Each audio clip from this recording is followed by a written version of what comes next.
I don't know what's the matter. I didn't think we will last that long, but it looks like we are on a rhythm, and we are at our 30th webinar, which is in the series of compassionate caring. Compassionate caring because we believe that caring or caregiving need not be at the cost of the caregiver. And in these series, we invite experts like the one here today to be able to help us understand a facet of caregiving and caring, especially as family caregivers, so that caregiving or caring in the family circumstance, which tends to be invisible, can have a perspective and can help us in sometimes long-term care that can be very challenging. Today's topic is long-term care and its implications on family dynamics and relationships. We believe that in the overall well-being and understanding caregivers, this has a big component of not just psychological well-being, but social well-being as well. I would like to start today evening by giving a brief introduction to Caregiver Sathi. I noticed lots of familiar faces and people who are regulars to our webinars. So pardon the repeat, and I am certain that many of you will perhaps be able to do a better introduction than myself. So this is for all those who may not have joined some of our sessions thus far. Caregiver Sathi is an attempt to create an ecosystem of well-being and healing for the primary caregiver. Family caregivers of those navigating terminal illness, chronic, or any other life-limiting condition have unique challenges, and we support them during their caregiving journeys and beyond. I was having a conversation, I have one such conversation literally every day.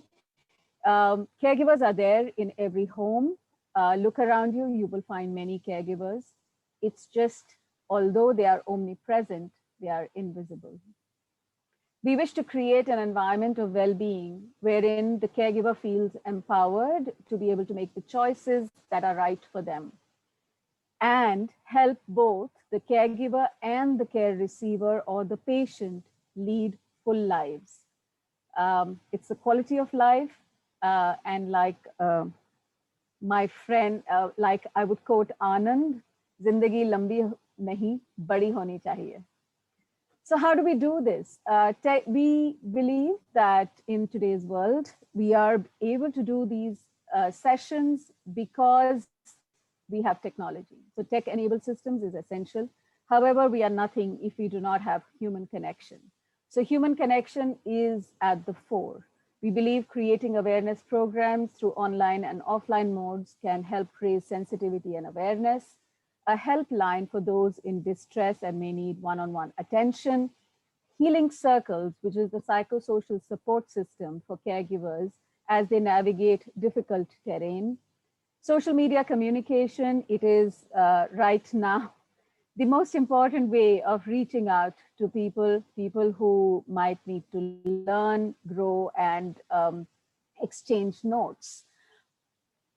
COVID has actually highlighted for us the significance of access to relevant and timely information more than anything else. This is even more accentuated when there are conditions like COVID, many other conditions that are incurable. So access to information is something that we focus on, and access to relevant information. Like I said, technology-enabled platform and an app to support the work that we are doing. What have we done so far? We have built resources that are in terms of the technology platform.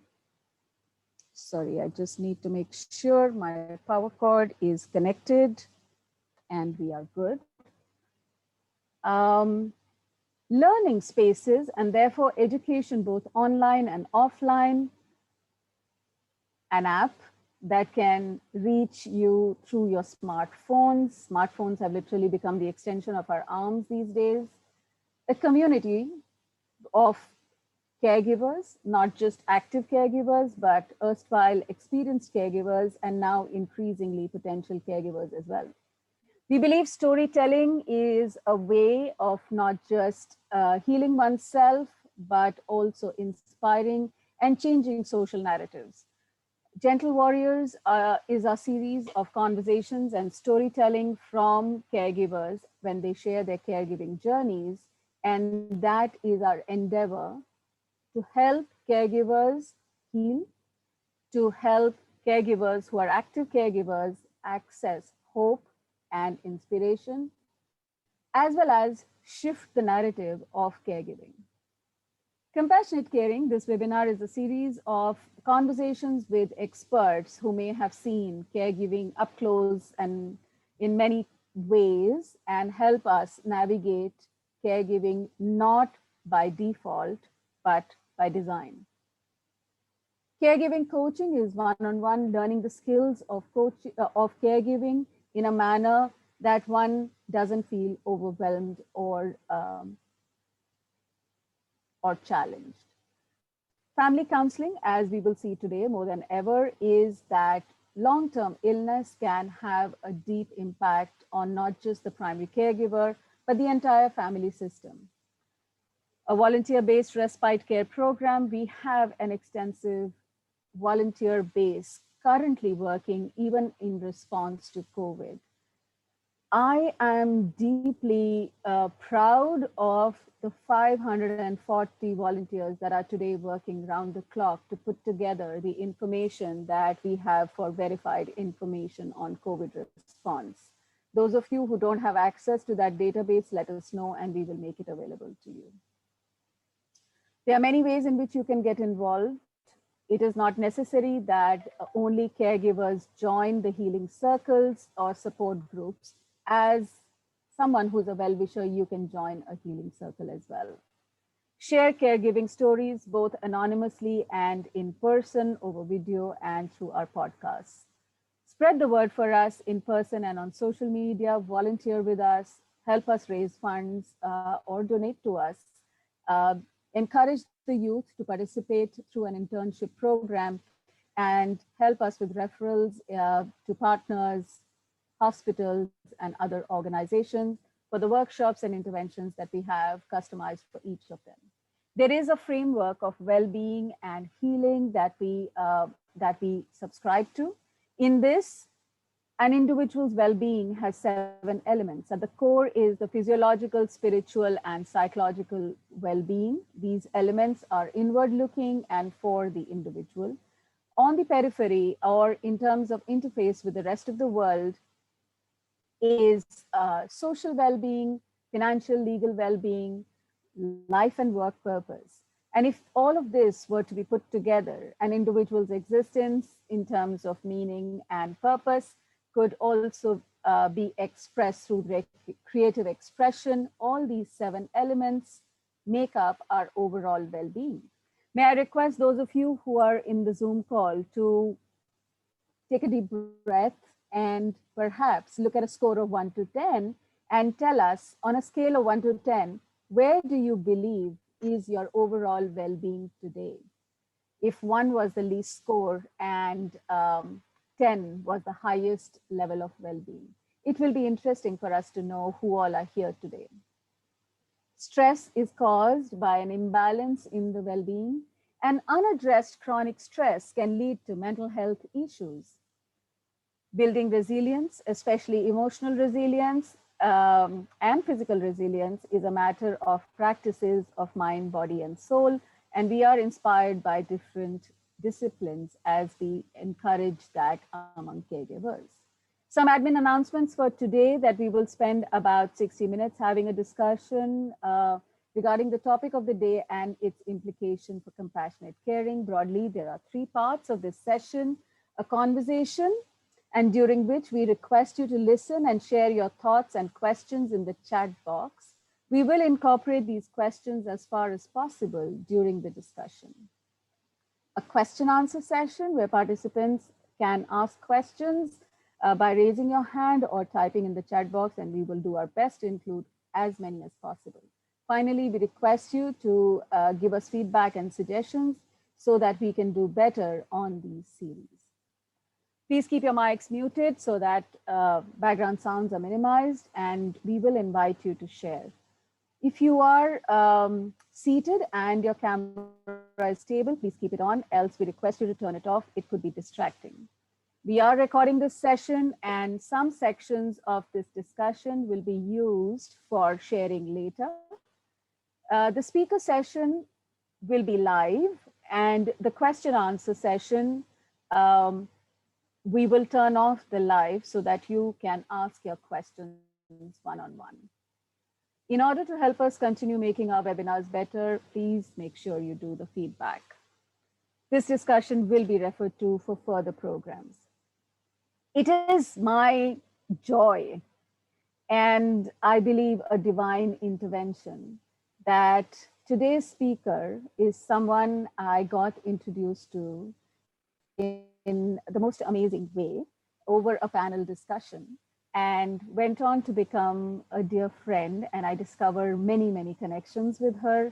We have been in conversation for a while, and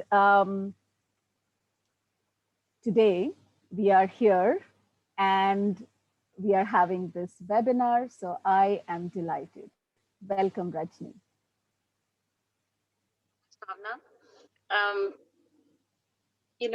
When we spoke a few months ago about the possibility of having a discussion and inviting one of the families who I've been in touch with over the years to discuss what it is like to be a caregiver to somebody with respiratory diseases, little did we know how important this conversation would become and how relevant to not just a few families affected by it, but to the entire country and to the entire world in many ways.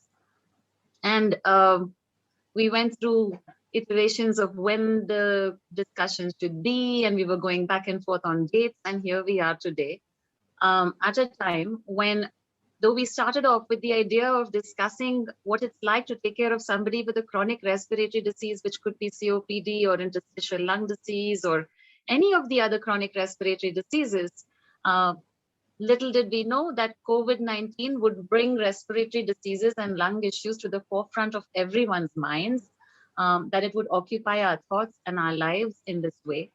And I think it's wonderful that we have two people with us today, whom I'll be introducing you to shortly, who have been the most amazing caregivers to a wonderful, wonderful human being who has influenced my practice of pulmonology. I'll share a little bit about Mr. Raj Iyer, whose family I'm going to introduce you to shortly. What I want to say is that, we met each other in the usual circumstances for a doctor and patient in the midst of an emergency situation. When I was a new consultant, full of my probably just, this overconfidence with the knowledge of medicine, and not really understanding what the patient's experience or the family's experience is.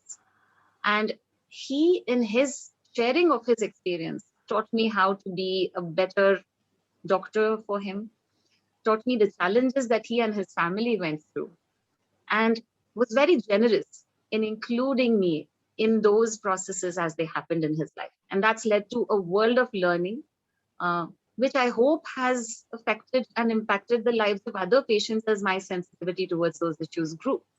But I owe it all to this one family. I'm going to share my screen just to give a brief idea of what... Just 1 second, Rajni.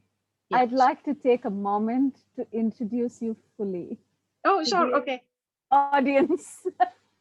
I wanted you to say hello, and I want to do a formal introduction. So please, to those of you who don't know, Dr. Rajni is a pulmonologist and works as a consultant physician in Bangalore. She's completed her education with an MBBS from Lokmanya Tilak Municipal Medical College, Mumbai. She went on to pursue a residency in internal medicine and a fellowship in pulmonary disease and critical care medicine at Albert Einstein College of Medicine in New York. Her area of academic interest is in interventional pulmonology. I'm going to say this slowly because I might not even understand half these things. ILD, medical humanities, palliative and end of life care, and many more. She has she was drawn to palliative and end of life care issues due to her regular involvement with patients with acute life threatening diseases. She is passionate about medical humanities, among other things, preventing physician burnout and maintaining joy in medicine. She strongly holds the belief that it is the patient and the caregiver's right to be educated and empowered in all decisions affecting them. So it's only appropriate that you should be an expert on this series, Rajni. She turns to long distance running, yoga, mindfulness, meditation, art journaling, the study of Vedanta, the music of folk's mystic saints to fuel her inspiration towards this calling. I have heard her sing, and I can tell you there are days when I listen to her singing on loop just to comfort myself. It is my absolute delight to have Rajni here today for this conversation. Not only has COVID brought respiratory issues front and center for all of us, what we thought would be issues restricted to 19 crore people in our country before 2020 appears that more than a billion today are caregivers.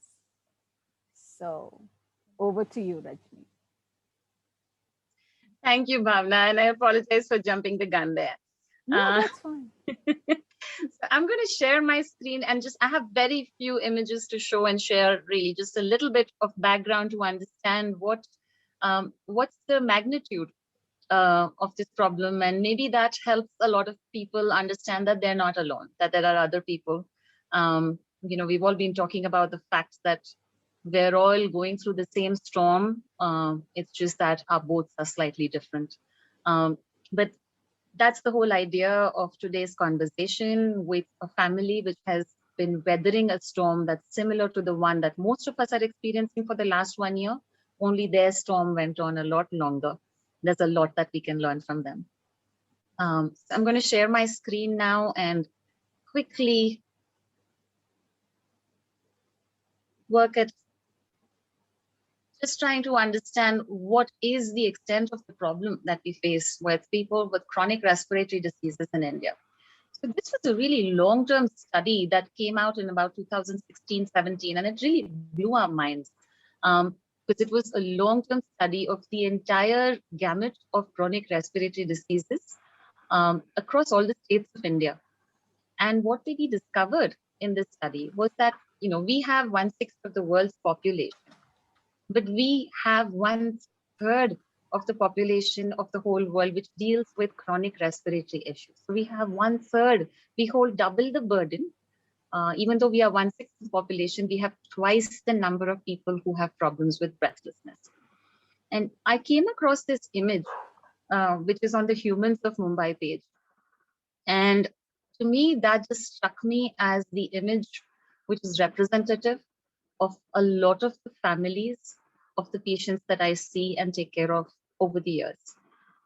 What you see in this image is a person who's exhausted on the far left corner of your screens. He's exhausted, he's walking, and you can make out he's tired and he's breathless. There is a large burden that he needs to carry forward and walk with.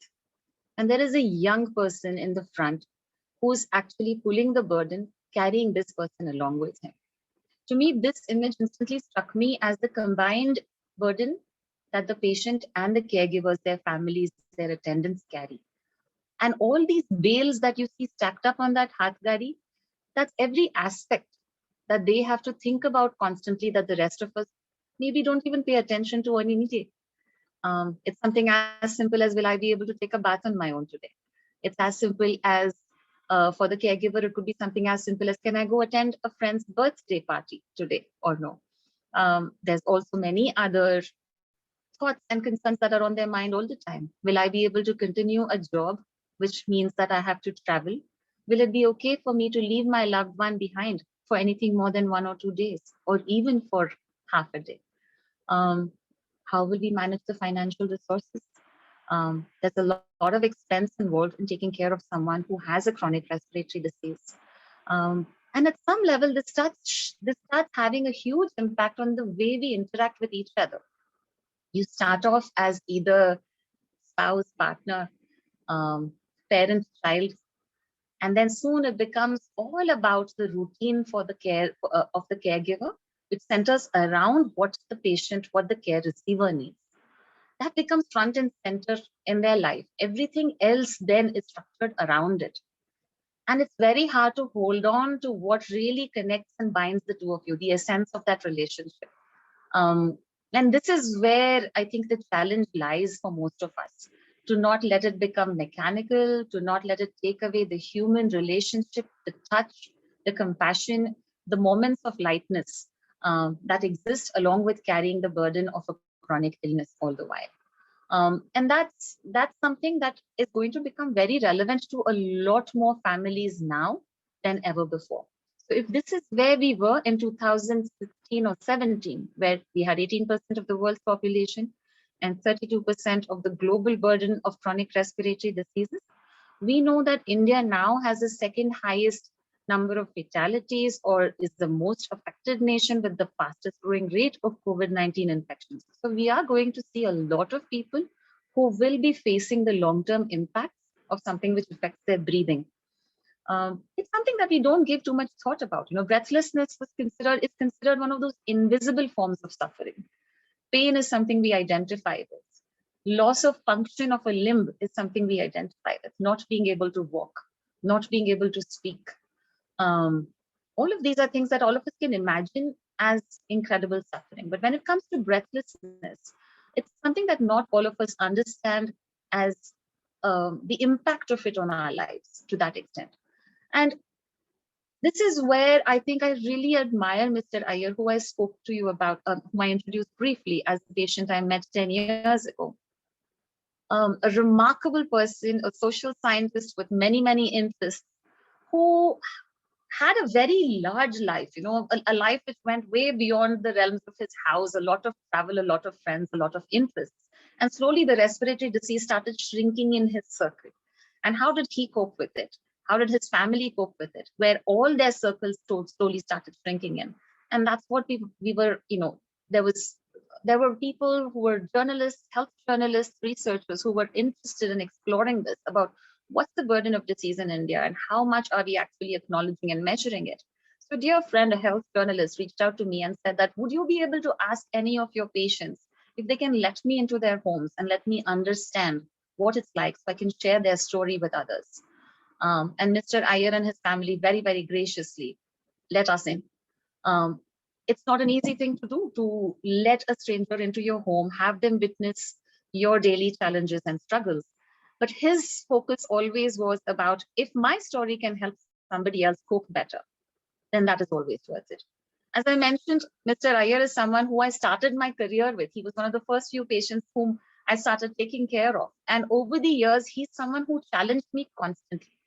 When it would be that I would say that, okay, this is the limit of what we have to offer in terms of medication, he would say, Dr. Bhatt, you need to do more for patients like me. All of you doctors and scientists need to do more for patients like me. You need to think about how you can help us more. You need to think about how I can have a fuller life. And with that, he pushed, instigated, inspired us to keep looking for a better option for all these patients, for all our patients who need better solutions. And in all of this, the partners in the journey were Karthik and Antara. Karthik, his son, who I met first, who's, when Karthik was about to get married, I remember the discussions that happened at that time. I could see Karthik and Antara on screen now. So I remember the kind of discussions that went back and forth before the planning of the wedding. How are we going to do the travel? They had to travel to Gwalior for the wedding, coming back, all of that. So we've been through a lot of journeys together, where always we had to think of the fact that we have to plan ahead for Mr. Iyer's breathing, make sure it's optimal, plan for it, have a backup contingency plan B and plan C of how we're going to make sure that celebrations in life go on, even though there is this at the back of our mind that we have to have a plan B ready in case he falls sick. I remember when their daughter was born, I remember Mr. Iyer's sister coming in. Mr. Iyer was in the hospital. Unfortunately, at that time, he was having an acute exacerbation. And I remember his sister coming in to show the photograph of the baby and how excited and how joyful that moment was. So there are many things in which we have to look at the fact that there is an illness which is going to continue. There's an acceptance one comes to. And there's also, along with the acceptance, this constant thing of saying, I'm not going to accept status quo. I'm going to keep trying for something better. So an acceptance of where we are, but moving on with the desire that life can still be as cool as possible. And that's something that this family has taught me and how.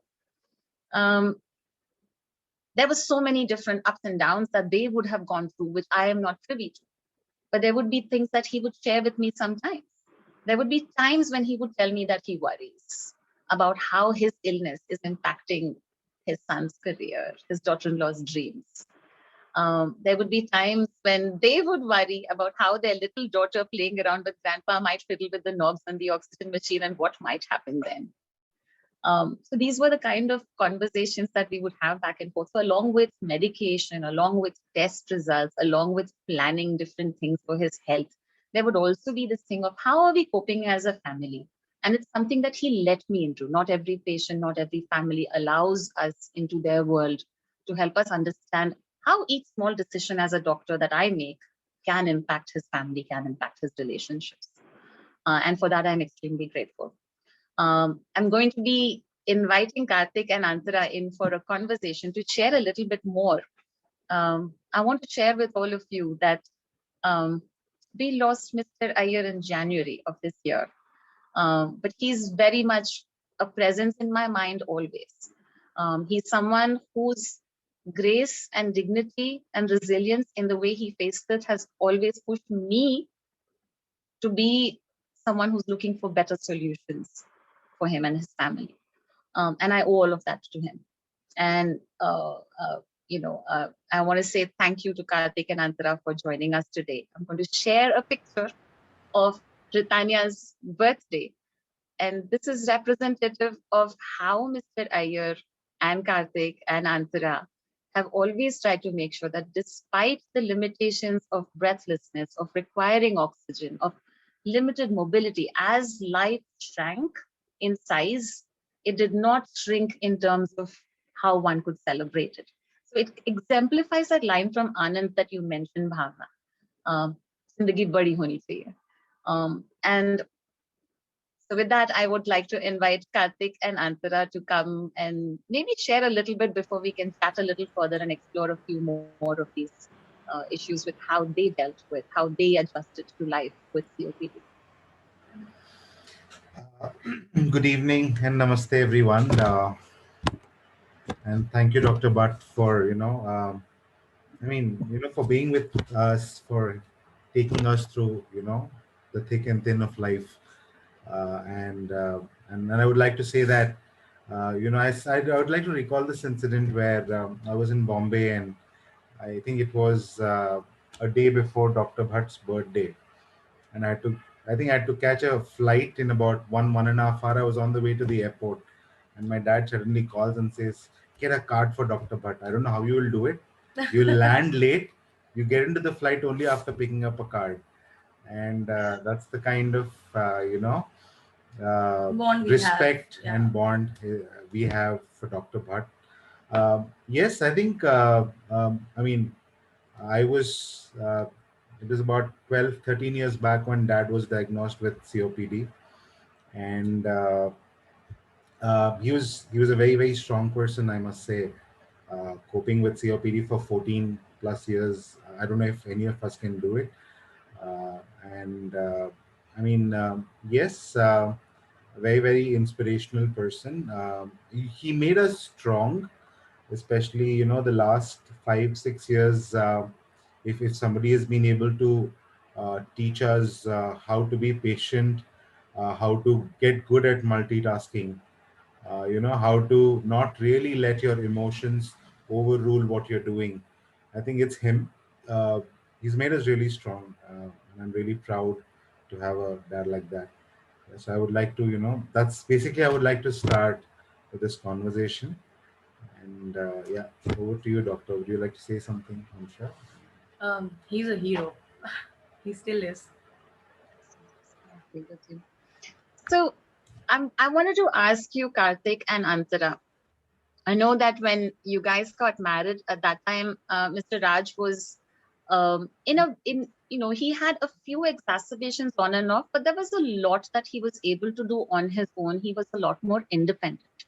Right. Um, and over time, gradually things changed, and he required oxygen longer and longer. And then he started requiring assistance. And I know that for you, that was a big shift, Karthik, because it also started meaning that there were changes that you were having to think about with your work, and there were changes that you had to think about, Antara, as well. So, how did you guys go through this process of coming together as a couple, and also understanding how you would balance out the roles that you have with each other while taking care of dad? Well, Dr. Bhatt, I mean, this situation did come. I mean, the situation that you're referring to, this was a situation that arose about 5 6 years back. Mhm. We got married 7 years ago, and first 1 year uh, Okay. was Was okay. okay. He was active.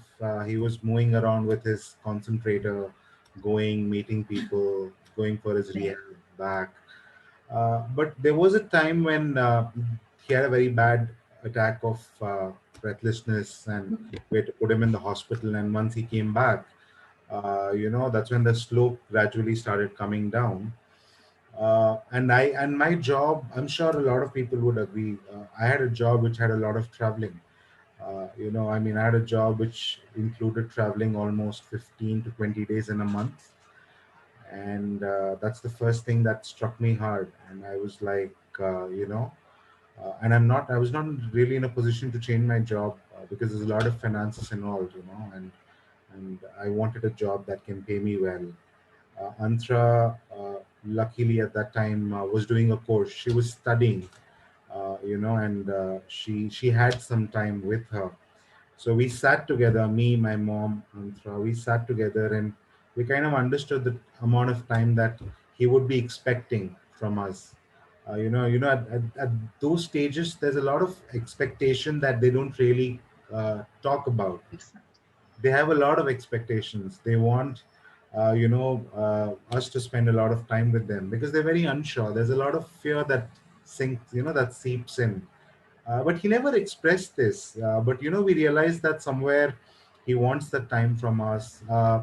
And time was, yeah, he wanted the time, but there was a lot of dependency. He needed a lot of help. So I somehow tried to control my travel, tried to do things which I can do sitting from home or sitting from Bangalore. Try to give him that time. Antra would spend a lot of time with him, talk to him about a whole lot of things. He felt good when somebody sat with him and spoke to him. Mom would, again, mom, with her Travels. schedule, she runs an NGO, so back and forth. She would spend a lot of time with him. And he was not like not able to move. He still had that energy. He still could get up, walk to the hall.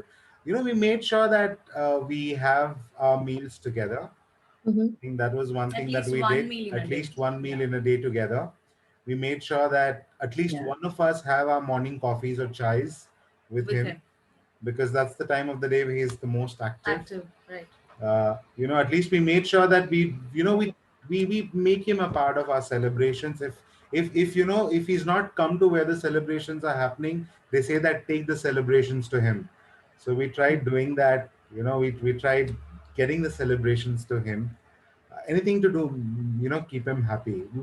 That was a balance that we had to bring in, and we kind of tried to Managed do it that. all. Yeah. Yeah. Yeah. You know, when we met in January, I remember, Antara, you mentioned that uh, caregiving can put its own stress on both of you. You both had to learn how to use machines which you were completely unfamiliar with. I Right. think you know more about oxygen concentrators and different kinds of oxygen concentrators. You know more about the power backup that's required. You know more about different kinds of nebulizers and different kinds of oxygen tubing and the kind of backups that you keep whenever he had to come for a hospital visit, thinking of, oh, it's going to take this much time in travel, this much time when we get there, this much time before we can get to a power source and plug in, and this is how long the battery will last. There were so many aspects of caregiving that you had to learn, which you were absolutely unfamiliar with. Um, and I know that there would have been a lot of anxiety and stress within yourself.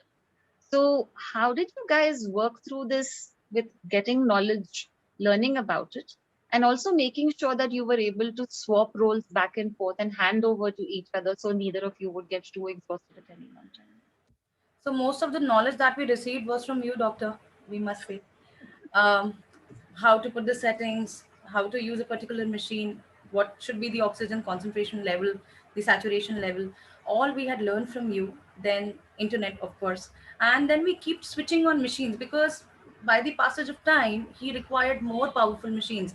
Like every 2 years, we had to change machines, Mm, mm, right? And when if I talk about the backup, we were always ready with 2 or 3 extra spare oxygen cylinders at home because we had had a flooding issue in the basement once.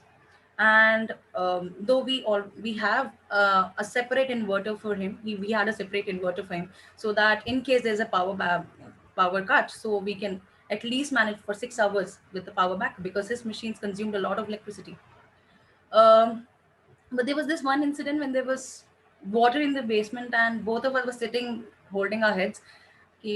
How are we going to take him to the hospital if in case the power doesn't comes, and we run out of the oxygen cylinders also. So mm, yes, there are times that we were really exhausted, we were frustrated, we were excited, and we were restless mm. of not understanding what to do next, Yeah, yeah, clueless that and he was always comfortable. Don't worry, it'll come. Don't yeah, worry. Though he used to panic a lot at times because yeah. breathlessness is one thing none of us want to experience, right? Absolutely, we absolutely. can't we can't hold our breath for 10 seconds. This man was suffering for almost 13 years. Mm, So yeah, he used to yeah, panic a lot, but when he understood that, oh, look at their faces, they are more stressed than me, he will just calm down and sit for some time and give us yeah, all the strength he could that, what, don't worry, we'll manage. And with God's grace and, his blessings, we were able to manage all that very beautifully. And, it's a blessing that such situations never came, that we ran out of yeah, the backups that we have at home. yeah, Just one more point I'd yeah, like to add, Doctor. I mean, me, Antra, we might really feel that we have mastered this, we have, understood at what situation to do what. But to be very honest, nobody knows Right. the body better than the person The person himself, himself. yeah, yeah, right? yeah, And that's, I think my dad has been played a huge role in making us understand how to tackle situations. He would immediately get to know when there's a change happening in his body.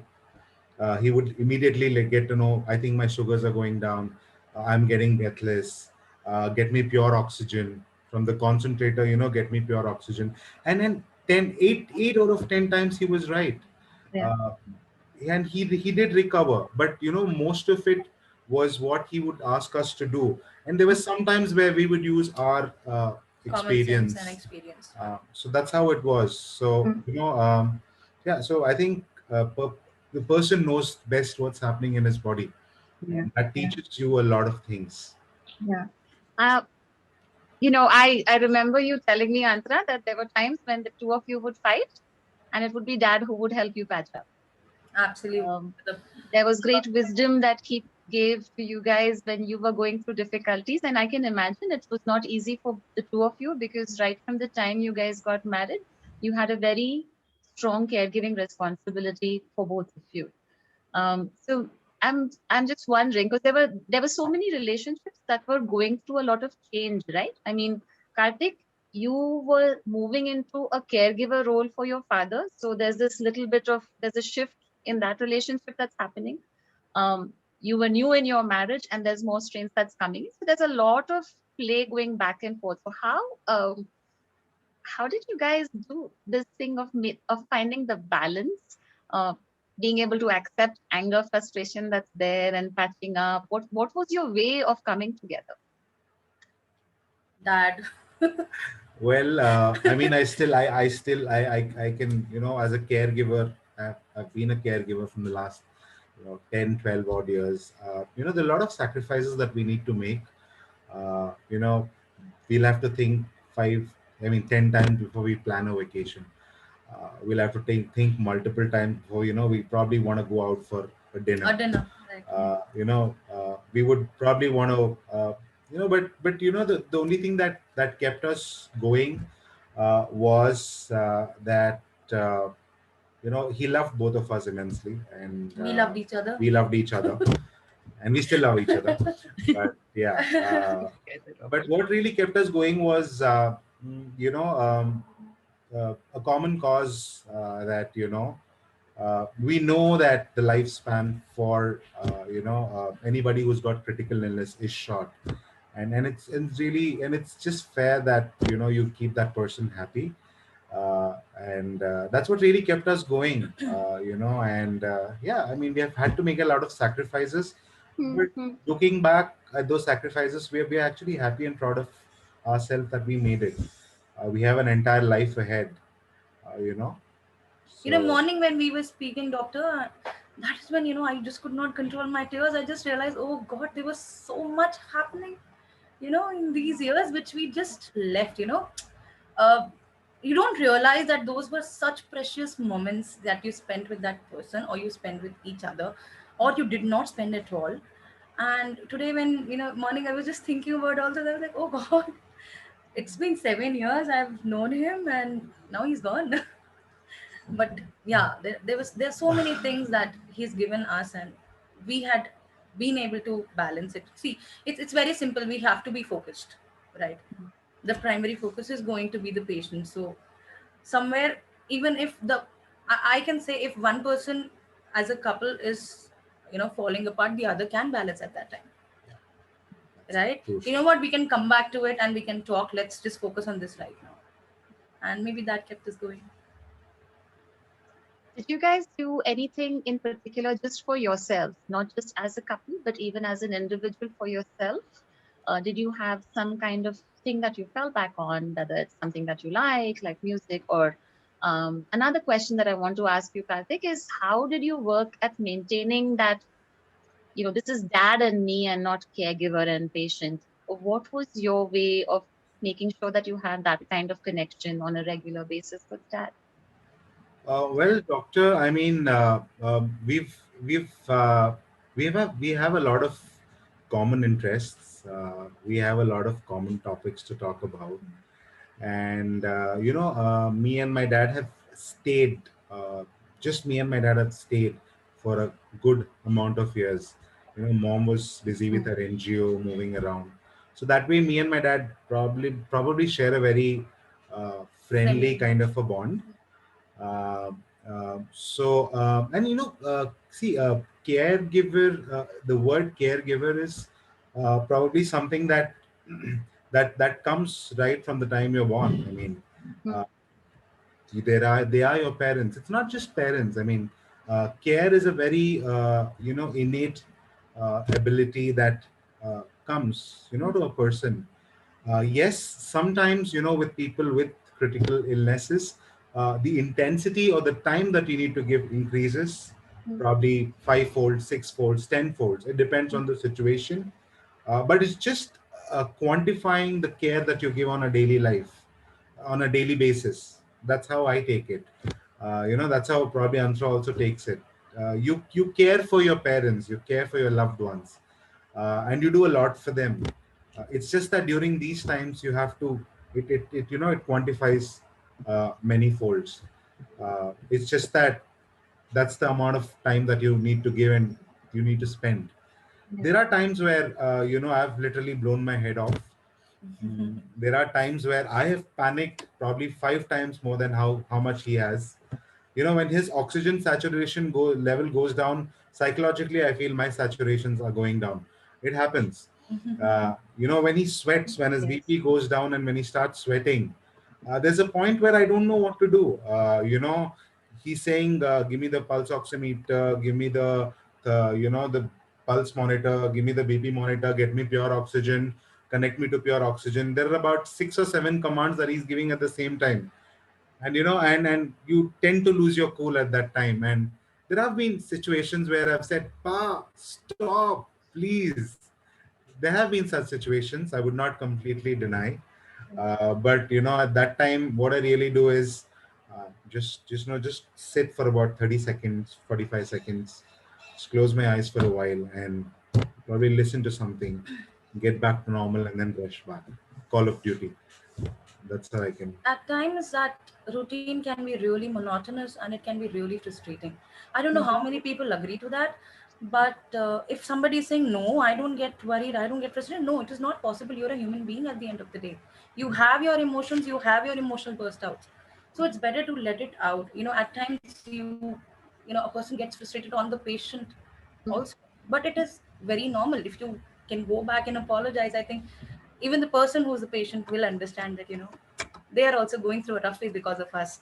The whole scenario, not because of the patient, but because of the whole scenario which is happening there.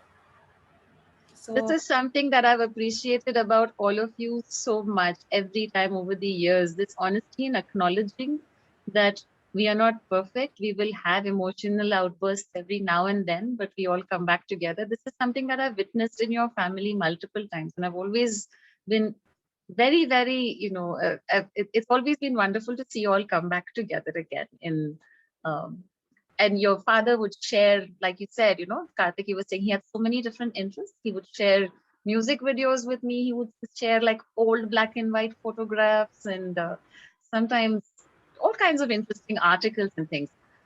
He's also someone I know that used to become sort of like an advisor to even the other people in the pulmonary rehab group that he used to go and do his rehab and physiotherapy with.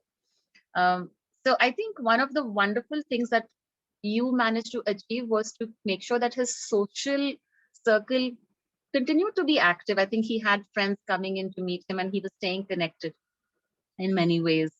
How about you guys? How were you also able to stay connected with your friends and things in this journey? And who are the support systems outside of family that you turn to in this long support in this long term, over the last 10 years? Well, I can just say it is definitely the extended family members. Hmm. You know, I know my your aunt is a big support. my aunt, my cousin. Aunt is a big support to mom and dad. I remember for many, many years. Yes. Yeah, and also I would say we have. My dad has also been a mentor to a lot of my friends. Mhm. He was a person who really loved social gatherings. He would speak to people. He loved speaking to people. So there are friends whom you can fall back upon. Hmm. Sure, we all have those special friends with us. I'm sure all of you would agree. And there's always one friend whom you probably go to, when you have a lot of things to complain, right? And that friend always does the magic of saying, "Bhai, it's main okay. hoon, it's fine," right? So Yeah. we've had those friends, but primarily, Dr. Bhatt, it's been extended family. It's been a couple of friends who've always helped us, supported us. There have been a lot of situations where we have really vented out to them. In fact, Dad knew that knew a lot of things. He knew the kind of sacrifices that we had to make. But he really, he respected it, and he said that okay, so I'm feeling a little better now. Why don't you guys go take a break? Go for a weekend and come back. Yeah. So he used to do that. But yeah, I mean, you need those people to vent out. So you have friends, you have family, extended family, and most of the times you also Right. took that role, Dr. Bhatt. Must say. I mean, I remember those long messages that he used to type. this is my situation, these are my ailments, this is how I'm feeling, what do I do? Even before telling us. Even before telling us, yeah. So yeah, so you always need people. You need that support externally also. Very, very important. Thank you so much for sharing so much with us, Karthik and Antara. Again, as always, you're very generous in opening up to your experiences just so that others can learn from it. I would like to invite Bhavna to ask a few more questions that she and others on this group might have. And Karthik, Antara, and I will try and answer to the best that we can. So cannot thank you enough for being here, all three of you.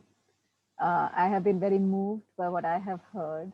Um, I think also to just simply bring in a medical practitioner and make that person such a member of your family is is is another beautiful thing. I think looking at it like a team effort, or looking at it like we are all partners in this and we can walk together so long as we can hold each other's hands, is something that I take away. I'm very, one of the things that we are very keen at Caregiver Sati is to humanize the experience, is to not look at caregiving as this glorified, larger than life thing that it usually becomes. And all the difficulties are swept under the carpet. So I am actually very appreciative of the fact that you spoke about your human experience, the difficulties, the challenges, the frustrations, um, with so much love and compassion. So thank you for doing that. As you look back on your journeys and as you are talking to other people, um, what are some of the things that you wish you had, um, that could be signposts or guiding lights for people who are actively caregiving today?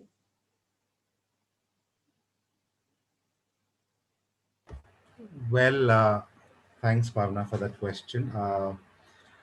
Well, couple of signposts, couple of guidelines that I would probably give is one. I would just have a sign that would say, the situation is never bigger than you. Situations can never be bigger than you. It's just a phase. And you generally tend to come out of those situations.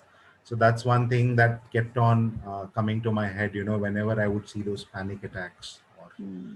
whenever I would see a lot of mood swings. These also create a lot of mood swings, not just for the caregiver, but also for the patient, or also for the person whom you're taking care of. And yeah, I mean, we're emotionally very strong. So that was one signpost that kept on coming in my head, that situations can never become bigger than the person. That's one. Yeah. Second is, you know um, um, there's no way in which you can be 100% calm. Not possible, because there's always a matter of uncertainty. There's always what's going to happen next, that's going on in your mind always. Did I miss something? There's a routine that we need to follow. Did I miss something? That question keeps coming in your mind. You really don't know what the other person is thinking of.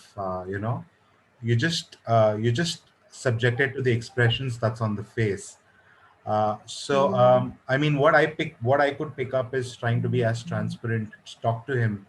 Talk to the person that whom you're giving care to. Try to talk to him as much as possible. Try to understand what they're expecting. Talking is not harmful. It only gives you a way to care better, right? So talk to the person as much as you can. Never assume or presume anything, because there's a lot of medical ailments that's going on, and a lot of mental ailments also that's going on. That combination gives you zero room to presume or assume anything.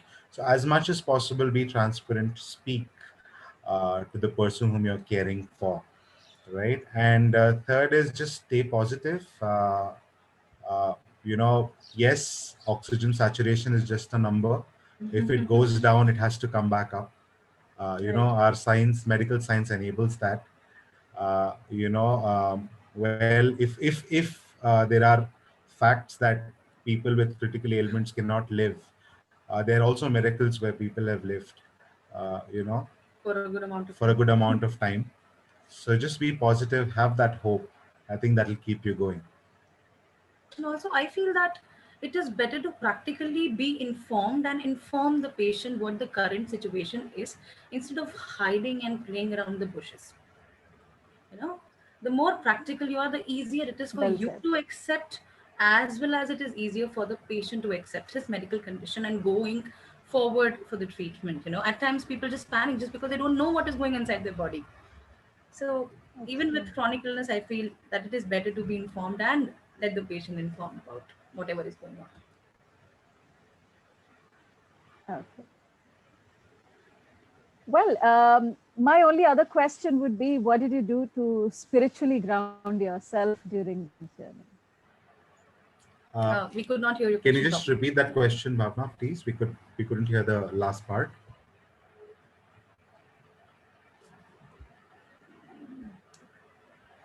Sure. Yeah. I said, what did you do to spiritually ground yourself? Very often we can have questions like, why me, why us, why are we going through this, whereas no one else is.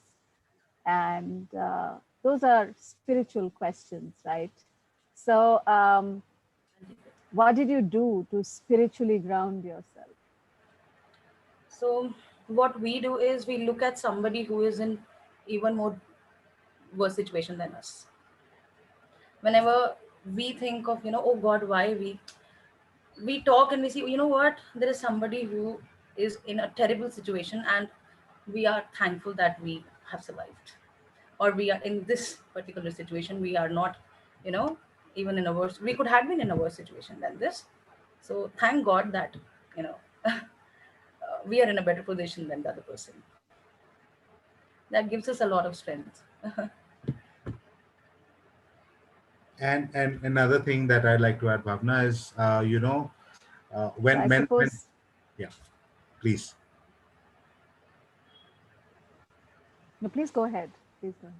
No, when the person when the person himself or herself is trying so hard, to make things fine, to make ends meet, to balance relationships and situations, uh, you know um, that's a huge confidence that a caregiver gets, Agreed. and that keeps the caregiver going. Yes, a lot of things really help us. We do meditate. Meditation really helps us. It brings a lot of uh, peace. I mean, from a spirituality point of view, yeah. I mean, you are the chosen one, but you're not the only one. Right. There are a lot of people, who are in your shoes, in the same boat, or probably in a much worse boat that you are in. So that's what keeps us going. So beautifully said. I suppose the attitude of gratitude and what you said about, that recognize that there are others on a similar journey. So thank you very much. Thank you. Thank you.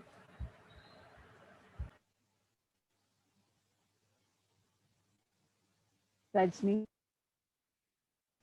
Well, thank you so much, Karthik and Antara. Can you hear me, Rajni? Thanks to you, Thanks, ma'am. doctor. Thank you I so much. can hear you, Bhavna. Sorry, there seems to be a little lag. Yeah, now I can hear you. Yeah. But I have to say that ever since I first spoke with Dr. Rajni about this topic, she has been so clear that she wanted to talk to you and she wanted to invite you. And, she's been telling me about you. And I had formed this image and this picture of who you might be. And I have to say, I love that little moment when you said, we loved him and we love each other. And I suppose that is, to me, the essence of the challenges and the dynamics. So thank you for your time and insights.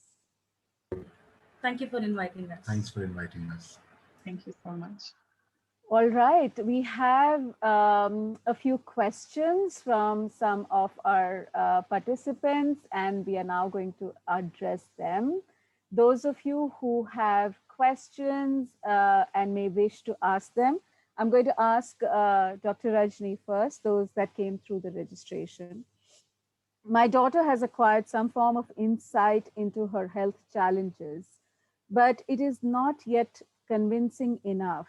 Our challenge as a family is how to operate from a place of hope and love and faith instead of fear.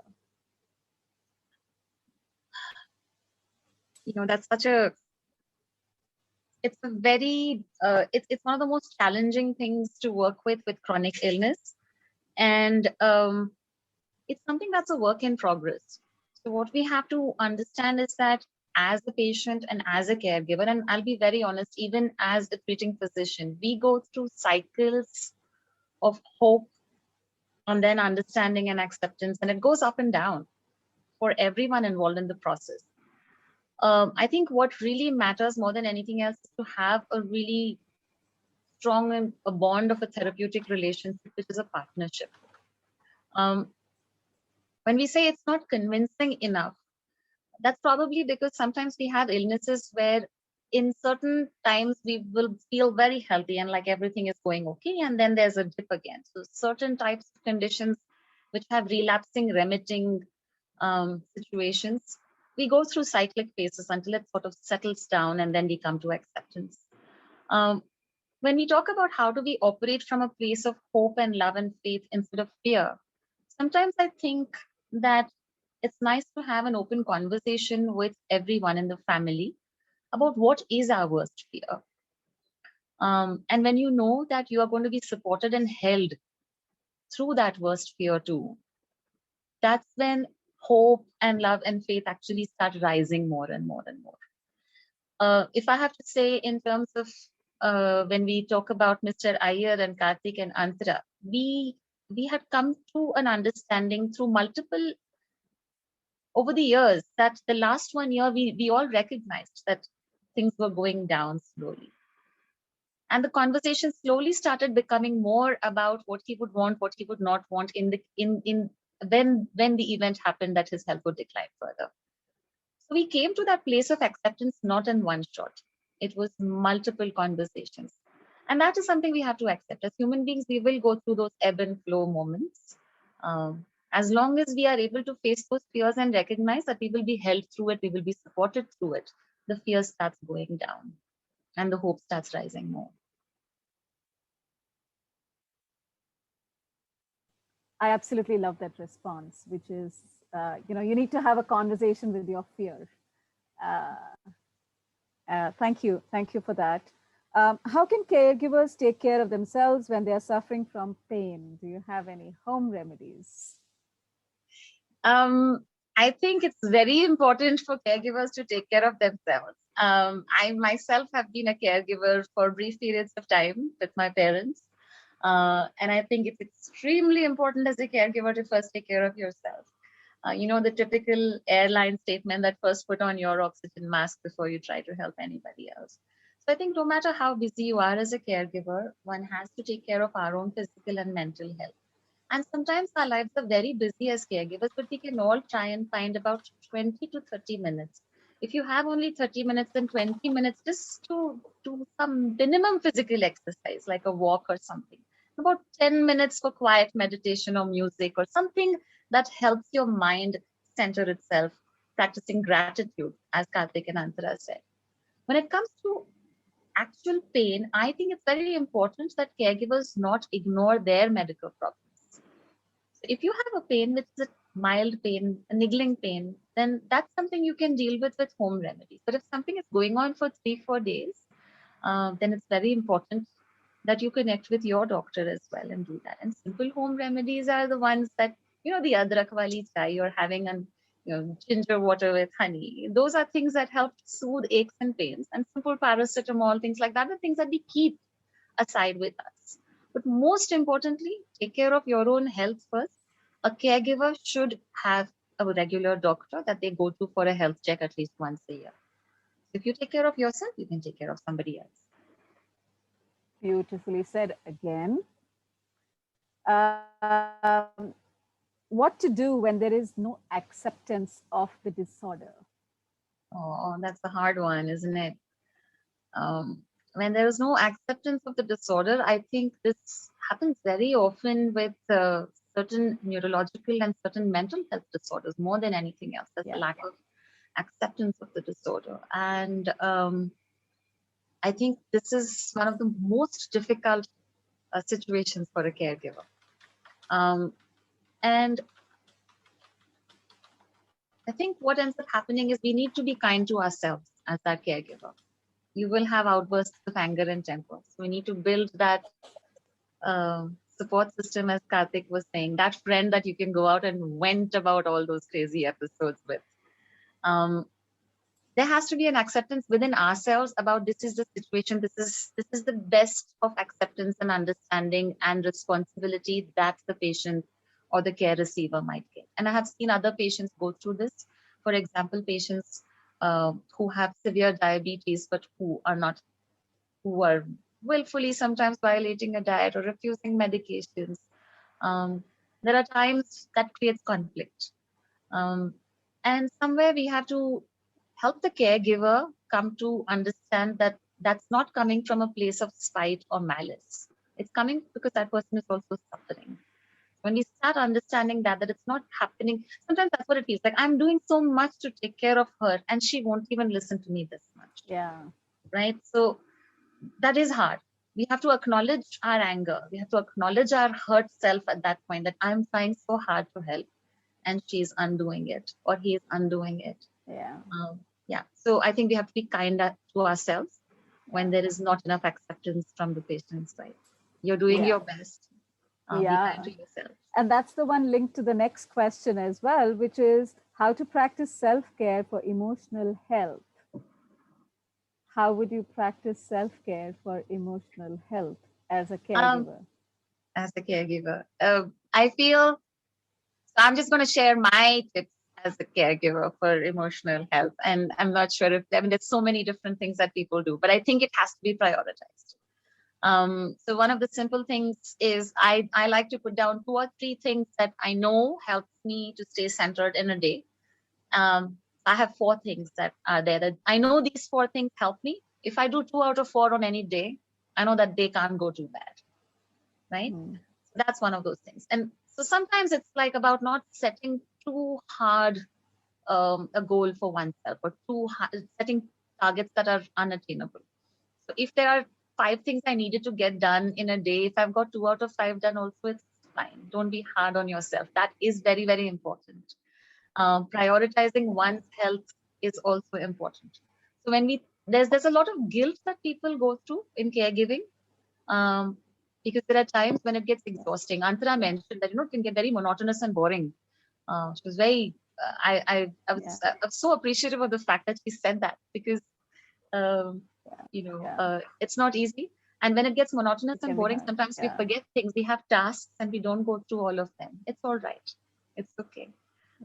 So emotional health, I think, has to be about setting attainable goals, making sure that you incorporate physical and mental and that spiritual health part. It doesn't have to be that, oh, that's another checklist to set.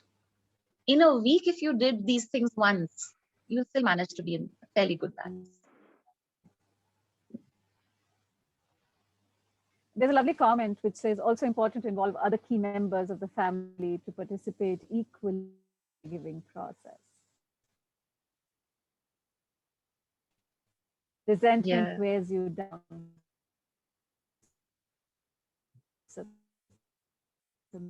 Yeah. I think that's very important.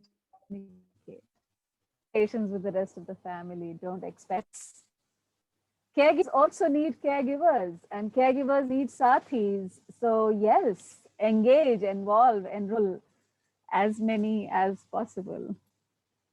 That one last question as a well-wisher of we will ask them more, but as a well-wisher of someone who is a primary caregiver, I wish to understand how to counsel when there is caregiver fatigue, especially when the caregiver is also aged and has his or her physical limitations. I How think do you counsel someone to recognize their limitations? I think that's also something that we face quite often, especially in Bangalore. We have an aging population of patients along with an aging population of caregivers. Um, and caregiver fatigue is a very real thing. Um, I think what matters is that there are times that you might need respite. You might need someone to come and take over for a couple of days so that you can take care of your own health. Um, I know that's a luxury that not everyone has, because it's not everyone who has a large extended family who's available, whom you can trust with that caregiving too. But that's one of the ways that you get a little respite for a few days, which you can take to take care of yourself. Um, how do we counsel somebody about that? Is by making sure they are seen and heard. Caregiver fatigue and all the stress and strain and pain of a caregiver is one of the most invisible things in healthcare. Very few people, I mean, I know that as a doctor, I started recognizing it only in the last few years. I don't think in my early years of practice, I recognized how important it was for me to acknowledge the experience of the caregiver who always came along with my patient. But even being seen and heard and acknowledged for all the efforts that one is doing to keep their loved one as healthy as possible, that helps a lot. And sometimes just checking in on that caregiver too. So I think even as doctors, what we can do is make sure that we check in on the caregiver who accompanies those patients, saying, are you okay? Have you had your health checks done? So we need to sometimes remind them that they need to take care of themselves too.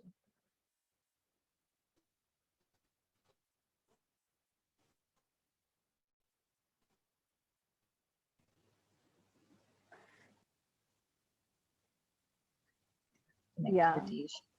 I think I just like to add to that. I think sometimes for a well-wisher, it becomes such a need to tell the other person that, listen, you know, you need to slow down, or you need to do this better, or you need to recognize your boundaries. Please identify what you need. You know, take a moment and pause and say, what do you want to do in this? Are you concerned for that person? What's really going on for you? So can you express yourself to that person? So if there is a fear, you say with your expression, you say, like, if you're burning yourself,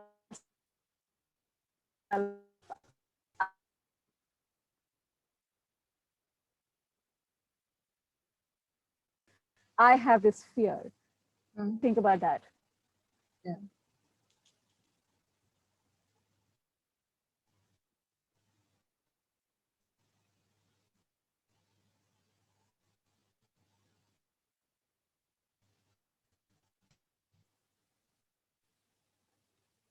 Hello? I'm sorry, I couldn't hear you for a little bit. I lost the connection at that point. No worries. I was saying that when you are a well-wisher or caregiver and you want to actually articulate to the caregiver that you know, you have limitations, instead of advising or instead of telling the other person that, you know, be mindful, recognize your limitations, it might be better to turn inwards and say, how is that impacting you? So you may Yeah. want to just come from when I see you pushing yourself like this, Yeah.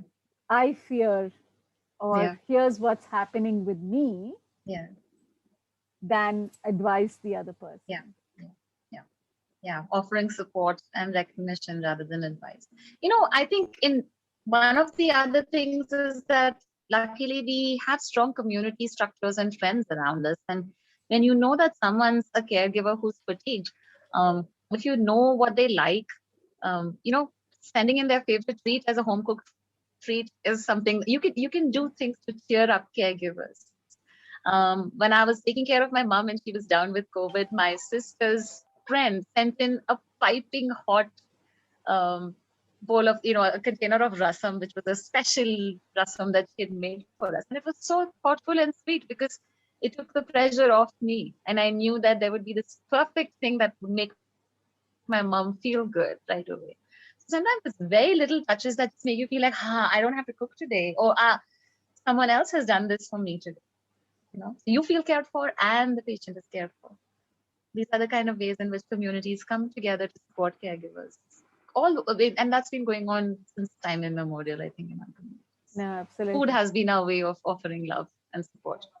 Yeah, I know. I can imagine good piping hot bowl of rasam can be truly comfort at multiple levels. Yes. I'm going to stop the live right now and open us up for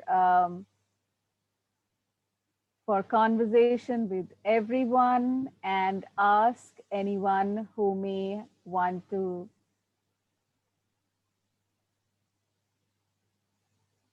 anybody who may want to ask questions themselves. We are now this group only.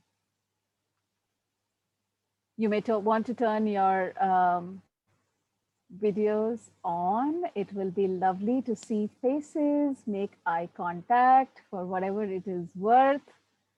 I suppose that's the best way that we can reach out and touch. So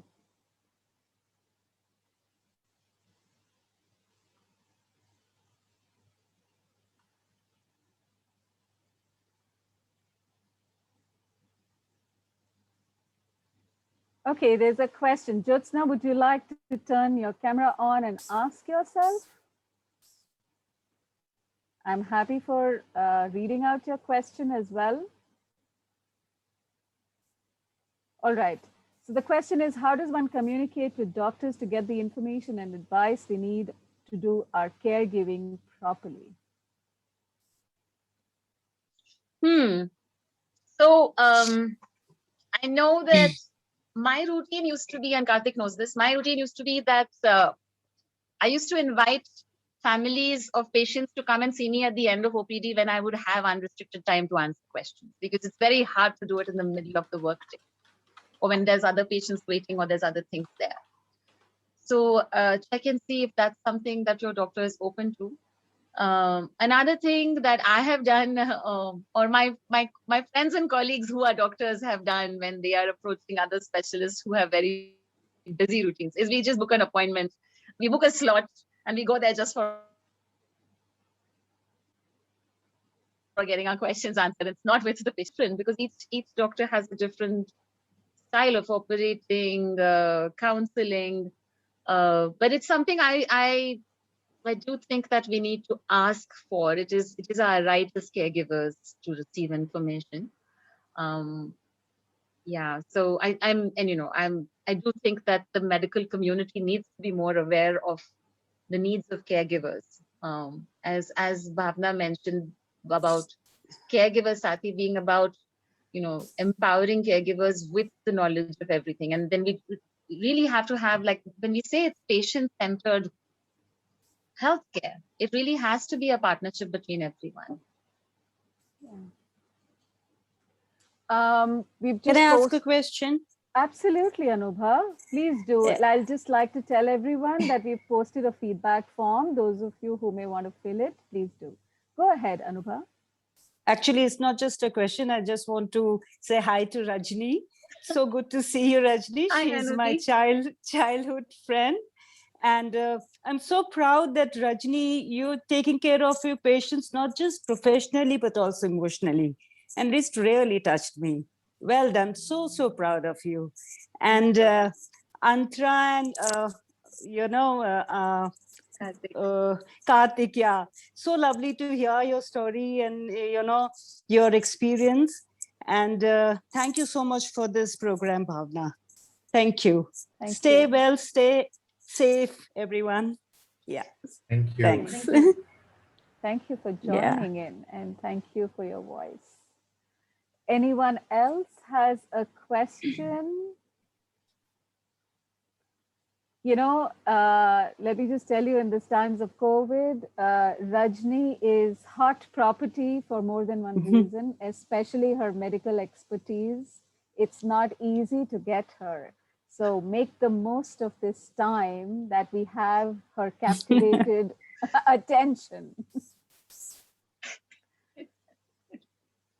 Yes, Angela, would you like to?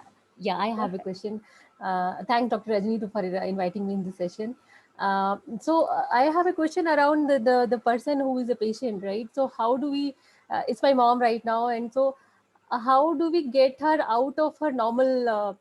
So she has been a caregiver for all of us, right, all her life.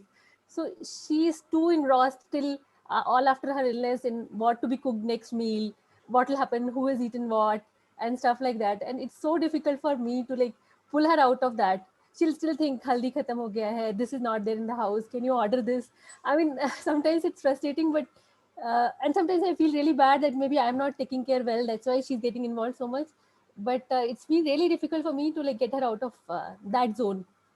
Yeah. So Angela, I think we shouldn't even try to get her out of that zone. I think that's the zone where she rules from. And Dr. Sudha is an amazing person, and she's always been someone who's been in charge. And I know that it's difficult for her to have a condition where she's tending to lose control gradually over time. So what I would do is what I advise all of my patients' families is that um, you make sure that there's enough work that she has to keep herself busy through the day. It's very important for her. So before maybe just if it's driving you mad because it's happening at times that are not convenient to you, what I'm going to say, Angela, is make sure every week on a certain day you say, "Mummy, list bana do. मुझे याद नहीं रहता है, आपको याद रहता है और मुझे कल तक आप list दे दो." So you know that for the next, so that's, they're going to have to operationalize it in a way that she stays in control, but you are not. Okay, sure. Thanks. Can I talk? This is Valli here. Hi, Wali. I am sorry I joined the session a little too late because I was on another call, fag end of the session, so I missed out most of the talks. But I could not help and still try my luck because Raju has been, somebody who has grown up with me. So Raju, really proud to see you in a professional space like this. I just had an observation to make. So a couple of years, I mean, maybe decades back, when our parents were caregivers, nobody really paid so much of attention to this whole concept of caregivers and caregiver fatigue for that matter, because it was all part of the Indian ethos that, okay, you needed to take care of your elders and so on and so forth. But today it's nice to see that there is so much of focus being given on this, because at the end of the day, I mean, the caregiver is also a human being who needs that space and that, opportunity to recharge. And I think forums like this are really critical because sometimes caregivers, hit I would say a wall because they don't know how to deal with situations, after they're totally exhausted. So I think it's really an amazing thing that you guys have thought of something like this and, talked about such an important issue, which otherwise just gets, swept under as, duty towards your elders or whatever. So kudos to all of you. And I hope I get to see the recording so that I can catch up with whatever was spoken about before this. Otherwise, I can always bug Raju and ask her what all she spoke about. No. We will give you the recording for a little price. You will have to come to our website and register and send us your email and give us 2 lines as to why you missed, and we will give you the recording. Done. That's a small price to pay. थोड़ा तो price pay करना पड़ता है. Thank you. So we are running out of time, and it's an opportunity for you to place your questions, ask your questions, and bring your voice in. So anyone?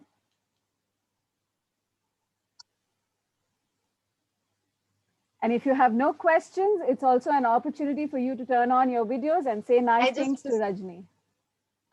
No, I want to say something to Karthik and Antara. You know, your dad has always been someone who said that whatever I am going through, it must be he always wanted to do something where he can, whatever he's going through is something that helps me learn how I can help other patients better.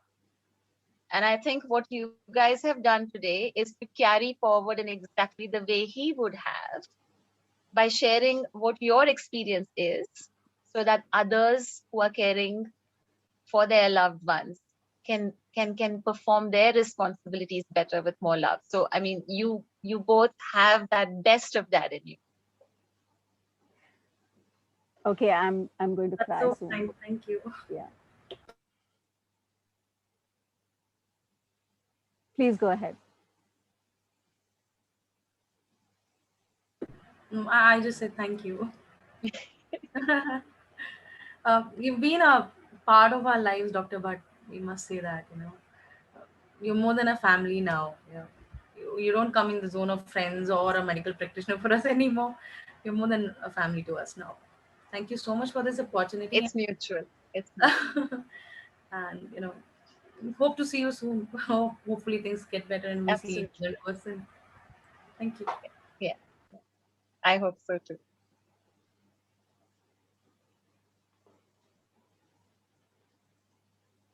What a lovely way to carry a legacy and such a poignant moment. I think it's a good moment for us to take a pause and remember Mr. Iyer and thank him for his blessings. Thank you, Rajni, Antara, Karthikeyan. Lovely, lovely session today. Thank you all, those of you who could make it for whatever period of time. We appreciate your time. These are tough times. Do take care of yourselves and take care of all the caregivers around you who have thus far been invisible, but now you will probably see them better in a different light. Have a good evening and a great weekend. Thank you. Thank you so Thank you much. so much. Thank you. Thank you. Thank you.